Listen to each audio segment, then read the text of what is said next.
What's going on, everybody? It's GAMEUNBOXINGREVIEWS here, and welcome back to another LEGO Star Wars The Skywalker Saga news update. So for today, I decided to compile everything that was revealed last week into this one video. So everything that I'm going to be talking about will range from big and exciting news to me just elaborating more on some of the features that we already know about. So without further ado, let's get to it. Alright, so first up, in a recent interview with Thumbsticks, lead designer Danny Roberts revealed that during the Return of the Jedi campaign, you'll apparently blow up Jabba's sail barge in around 2 minutes. Now, whether we do that in a level or in the open world of Tatooine is still unknown at this time, but I'm definitely looking forward to just watching countless bricks go flying after that explosion. Next up, I've talked a lot about character weapons like blasters and lightsabers in my previous videos, but during a recent interview with Screen Rant, designer Mike Consalvi revealed that some characters will also be armed with melee weapons, and as expected, it is now confirmed that Rey will of course wield her staff, which is great news, although I would have to imagine that this will only apply to the Force Awakens version of the character. Up next, we've already heard quite a lot about the Jedi mind trick ability, which of course allows the player to be able to force enemies, creatures and other NPCs to dance and sometimes even sing.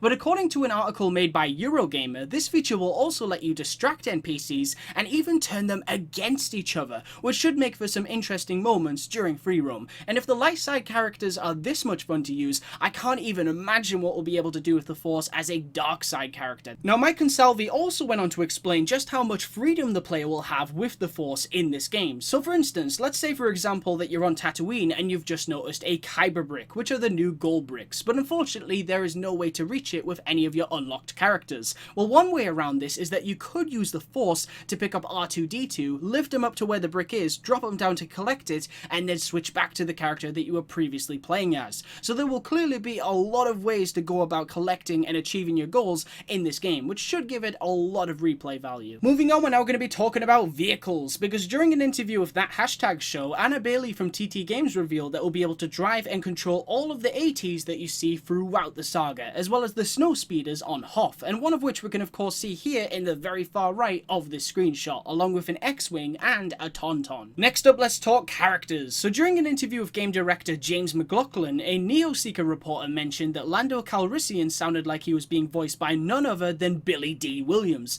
Now, he has reprised his role several times in the past, and even quite recently in Star Wars Battlefront 2, so please bear in mind that while this does seem extremely likely, it has yet to actually be officially confirmed at this time. One other cool thing that has been revealed is that during a showcase of the gameplay demo at E3 this year, DualShockers was shown Luke Skywalker's idle animation, which apparently involves him taking out a bottle of blue milk and taking a massive gulp from it, which is definitely a nice little throwback to Episode 4, A New Hope. And finally, for character-related news, James McLaughlin also revealed that Jar Jar Binks will obviously be playable, which I'm sure won't be a surprise to anyone, as Jar Jar is of course essential to the Phantom Menace campaign in this game, but still, it's always nice to get an official confirmation on these things. Now on to new details on the open world. So in one of my previous news updates, I talked about how you'll encounter random Tusken Raider attacks on Tatooine, and I just wanted to add to that, because according to an article made by Vooks, we also now know that the amount of raiders that you encounter isn't actually a set amount.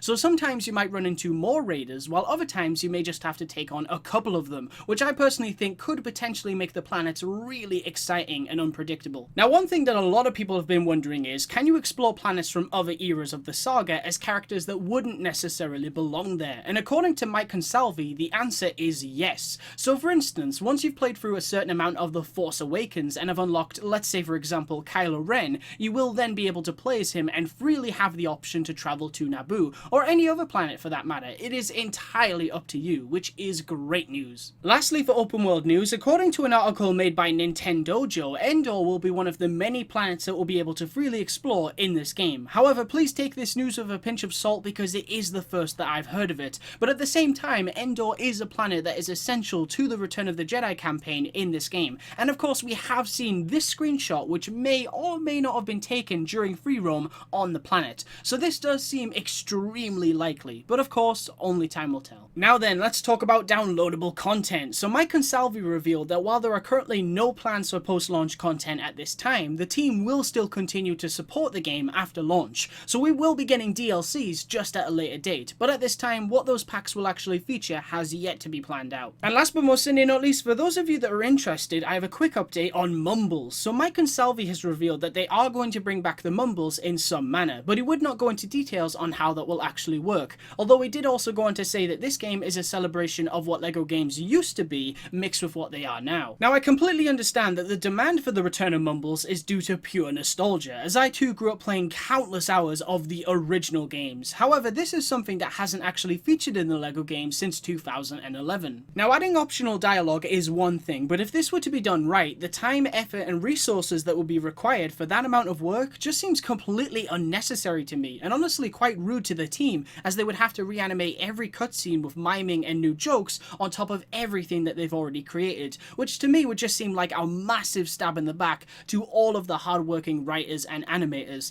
not to mention Lucasfilm's approved voice cast, as they will have likely already finished recording a lot of the voice work for this game. We've also played through silent iterations of most of the films already, and the fully voiced recreation of the third act of Return of the Jedi was actually my favourite level in LEGO Star Wars The Force Awakens, and I remember just wishing that I could also play through the other movies with voice acting in that same style, so I'm personally a lot more excited about that as opposed to the addition of Mumbles, but still, it'll be interesting to see how they're included. Alright guys, that's pretty much it for this video, so I want to thank you all very much for watching, and if you'd like to stay up to date with the latest news on LEGO Star Wars The Skywalker Saga, then please be sure to like, comment, and subscribe.